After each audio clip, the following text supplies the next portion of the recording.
The next speaker is the Honourable Malema.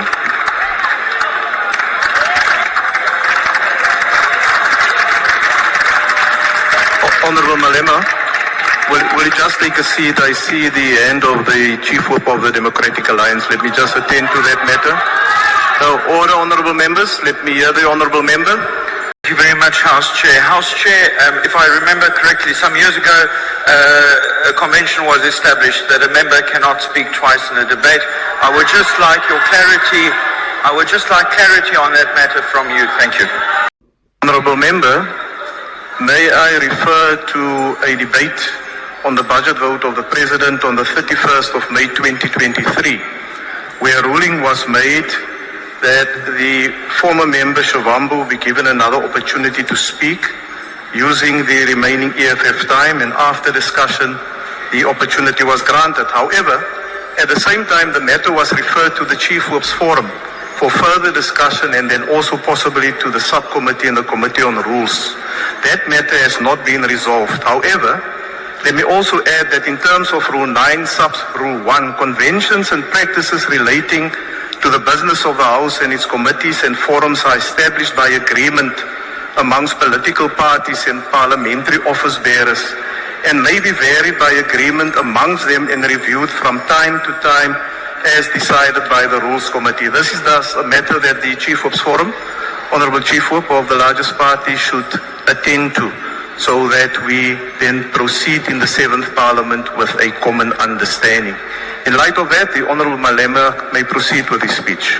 Thank you very much, House Chair. I understand why the representatives of imperialist forces will want to silence this voice, and that's why they will stand up to raise unnecessary questions. House Chairperson, the first remark we wish to make is that there was a very little engagement politically. If anything, people want to blackmail us about aid and all sorts of things, but they know very well that there is no reason related to any wrongdoing by South Africa which has led to USA cutting its own aid. You can't say Donald Trump must be elected today and the following day he makes executive orders, and then you come here and blame the South African government as if the South African government did not do anything in between.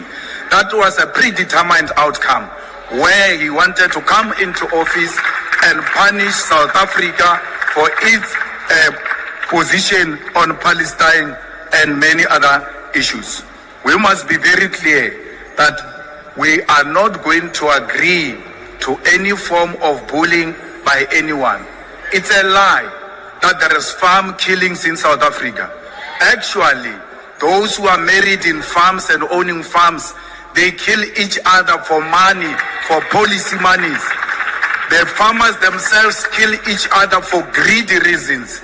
The farm workers kill the farmers because they rape them in exchange for money and do not pay them, like Eugene Terreblanche did when he raped a farm worker and did not want to pay. We cannot be told that there are farm murders in South Africa when the farmers themselves are actually killing the farm workers.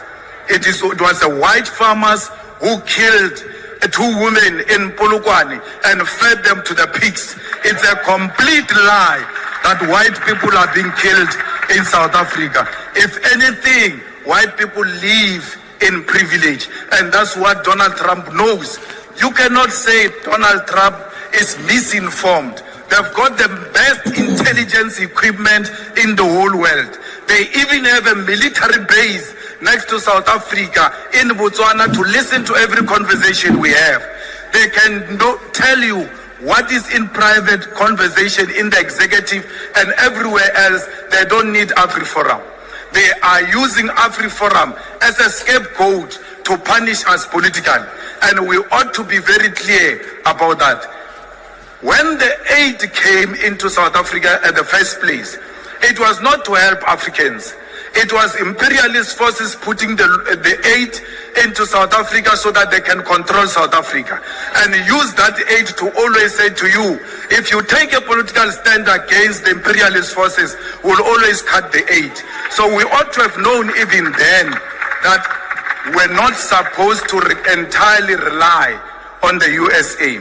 I'm very happy that the Minister of Health is speaking about possible interventions that can be made to avoid that aid of America. We can do with every help, but we will never accept help that say we must allow the perpetuation of white privilege. We cannot allow the whiteness to prevail in South Africa because we want to save life. We will save life. America did not save us during apartheid. Children were murdered in 1976. Children were murdered in the 80s. Where was America against apartheid? If America had anything to save an African life, it's a lie. They never wanted to save us. They were never there for us before. Palestine was there for us. Cuba was there for us. Russia was there for us. America will never choose friends for us. Honorable we will member, choose our own your friends. time Thank is you now very much. expired. Thank you.